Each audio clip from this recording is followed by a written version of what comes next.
धर्म सार्वजनिक है। मनुष्यों के धर्म का नाम है मानव धर्म। विषय में तुम सब संकीर्ण मन नहीं रखना। देश काल पात्र भेद से धर्माचार भिन्न भिन्न होते हुए भी धर्म की क्षेत्र में भेद ज्ञान ठीक नहीं।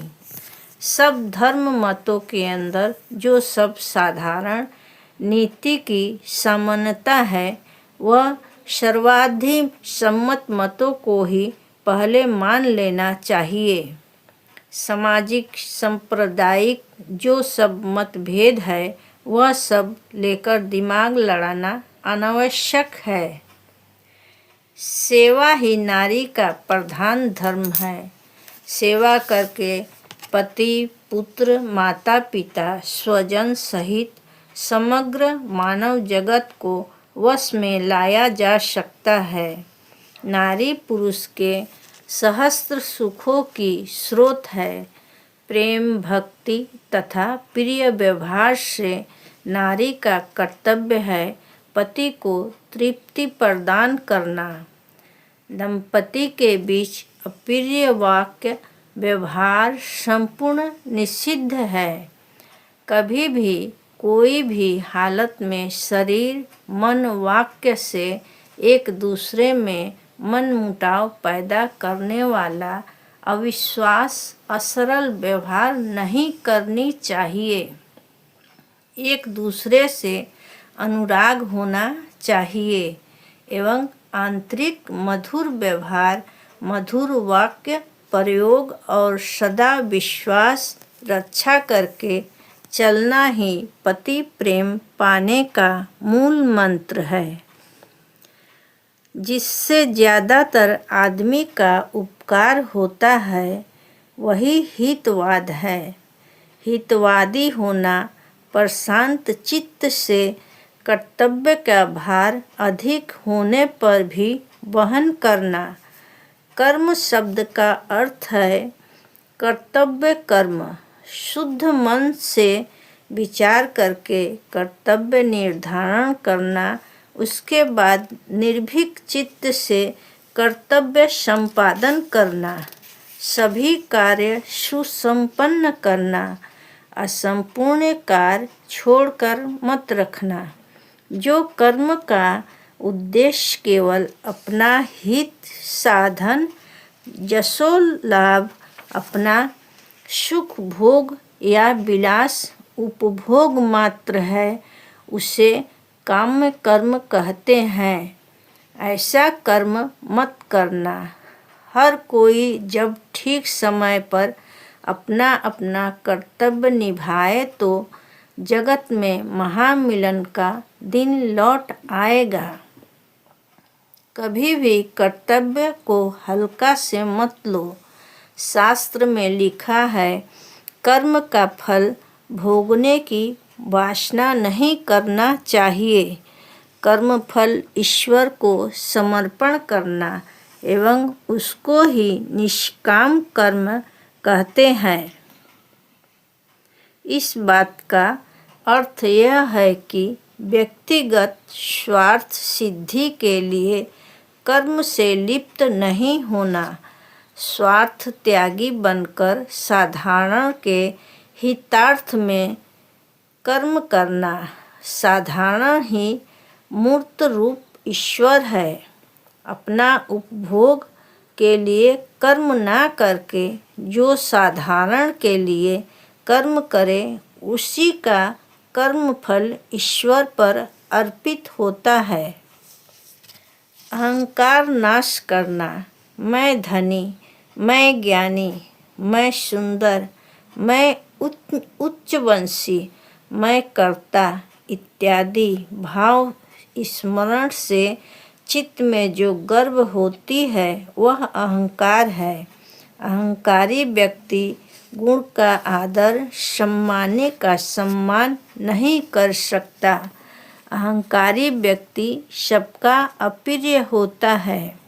अहंकारी कभी भी हितार्थी नहीं हो सकता। घमंडी मत हो। घमंडी व्यक्ति अचानक विपन्न और हर कार्य में विफल होता है। बुद्धि शुद्ध रखना। शुद्ध बुद्धि से विचार शक्ति निर्मूल होती है, भेद ज्ञान दूर होता है, भ्रांति नहीं होती। सुख या दुख से शुद्ध बुद्धिमान विचलित नहीं होता। आत्मनिर्भरशील होना। तुम्हारी कोशिश और साधना से तुम अपने उन्नति का प्रयास करो, दूसरे की अपेक्षा मत करो।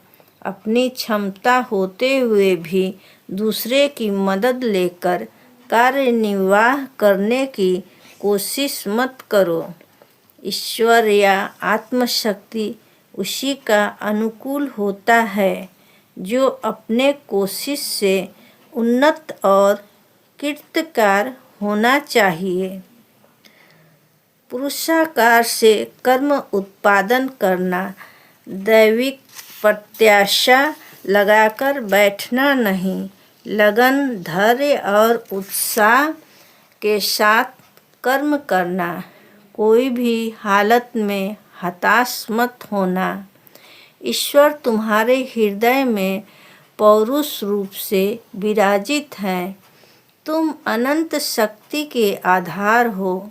तुम्हारे शक्ति को मुक्त कर दो, उसको काम में लगाओ। कोशिश से सब कुछ संभव है। कोई भी जीवन निरर्थक नहीं। सबके अंदर उन्नति और मुक्ति साधन का सामर्थ्य है। जीवन भर कोई बुरी हालत में नहीं रहता। एक बार गलती हो गया, जाने दो, दोबारा गलती मत करना। सद्कर्म की उन्मादना की सफल काम होने का जनक है।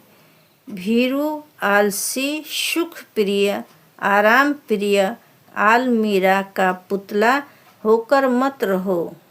कर्म प्रिय, क्षिप्त, तीक्ष्ण बुद्धि, उत्साही, सतर्क और सदा प्रसन्न चित्त रहो। ज्ञानी होने का कोशिश करो। ज्ञान से मुक्ति मिलती है। सब दुखों से अत्यंत निवृत्ति मिलती है। ज्ञानी आत्मप्रसाद लाभ करते हैं। ज्ञानी का सुख अपरा वस्तु व्यक्ति पर निर्भर नहीं करता। जागतिक क्षण अस्थायी सुख की लालसा ज्ञान से ही दूर होते हैं। अज्ञानी कभी प्रलोभन को जय नहीं कर सकता। ज्ञानी शोक दुख विपद में सदा ही अटल रहते हैं। ज्ञान वर्धन के लिए कृत संकल्प हो। रिपु का आक्रमण से बचने के लिए उपाय है। पाप प्रवृत्ति से भी परित्राण का उपाय है और वह है कातर प्रार्थनामय प्रबल तपस्या। काम को सबसे पहले संयत करना पड़ता है। विचार बुद्धि से काम को नाश करना। रूप रसादी विषय ग्रहण की इच्छा मात्र को ही काम कहते हैं।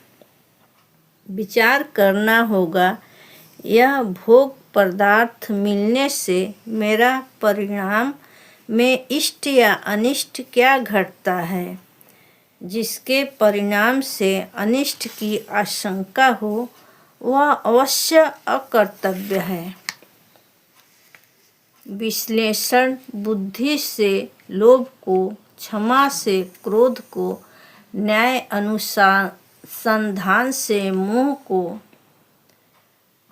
विश्लेषण बुद्धि से लोभ को, क्षमा से क्रोध को, न्याय अनुसंधान से मोह को, आत्मदोष दर्शन से मद यानी अहंकार को, प्रेम से मात्सर्य को यानी पर श्रीकातर भाव को दूर करना। जो कुछ भी अवनीति का कारण अधपतन का हेतु है वही अवैध है। अवैध चिंता, कर्म, संग और भाव संसव से दूर रहना। समदर्शी होना, प्रिय वाक्य मंगलजनक, अप्रिय वाक्य अनर्थ का जनक। असत चर्चा से चित्त कुत्सित होता है। प्रसुप्त पाप प्रवृत्ति जागृत होता है। सदा लाप और संग से चित्त विशुद्ध होते हैं। कुपाठ्य कुसंगी की तरह विश्वत परित्यज्य है। सत्संगी और सदा ग्रंथ महान उपकार साधन करते हैं। पर निंदा और आत्म प्रशंसा दोनों ही समान हानिकारक है। दूसरे जो करते हैं अंधे की तरह उसका अनुकरण मत करो। जो सत हो उसी को ग्रहण करना। अगर अपने अंदर कुछ असत रहे तो उसे अवश्य त्याग दो। अपना है जान के अन्याय का समर्थन नहीं करना।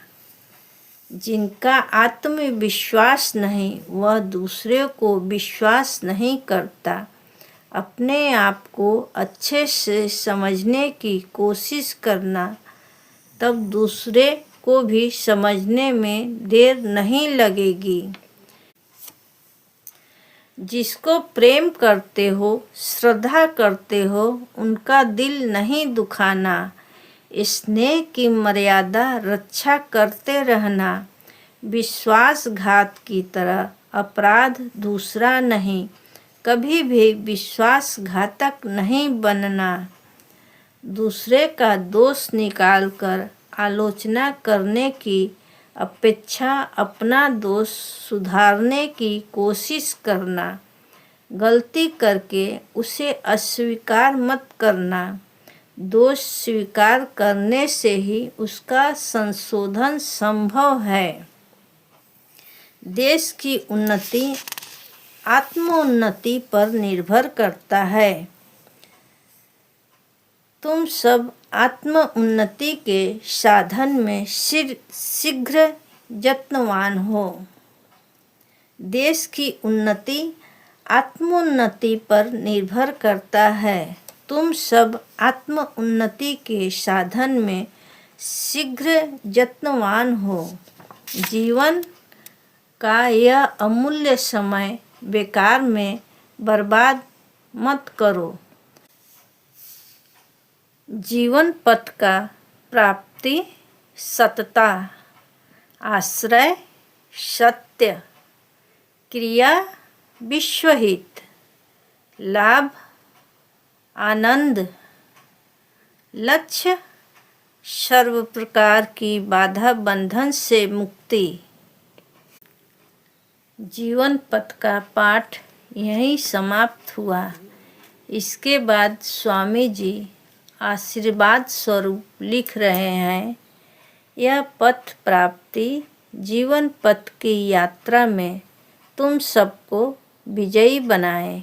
ओम शांति।